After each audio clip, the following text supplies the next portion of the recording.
অর্থনীতি অর্থাৎ blue economy বলে আমরা একটা নীতিমালা করেছি এবং এই সমুদ্রের সম্পদগুলি আহরণ করা এবং তার মধ্যে মৎস্য একটা, তাছাড়া সিউইড থেকে শুরু করে আর অন্যান্য সমস্ত সম্পদ আছে, সেগুলি আমরা আমাদের অর্থনীতিতে কীভাবে কাজে লাগাতে পারি সেই দিকে আমরা ইতিমধ্যে দৃষ্টি দিয়েছি। এবং আর তাছাড়া আমরা যে মাছ বিদেশে রপ্তানি করি, এই রপ্তানির ক্ষেত্রে এর মানটা বজায় রাখা একান্তভাবে দরকার। আল্লাহর রহমতে সকলের দোয়ায় আমরা খাদ্য চাহিদা পূরণ করতে পেরেছি।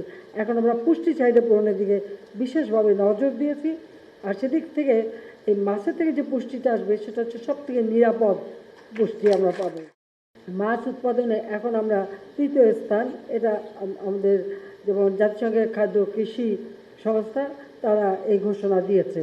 তবে নদীমাতৃক বাংলাদেশ তৃতীয় না, ইনশাল্লাহ আগামীতে আমরা প্রথম স্থান অধিকার করতে পারব।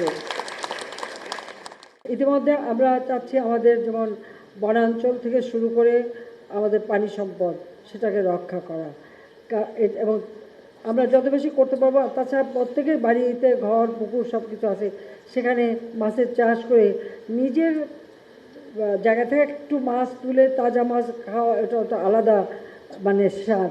শুধু বাজারজাত করা নিজের খাবারের জন্য আমি মনে করি এটা অত্যন্ত গুরুত্বপূর্ণ।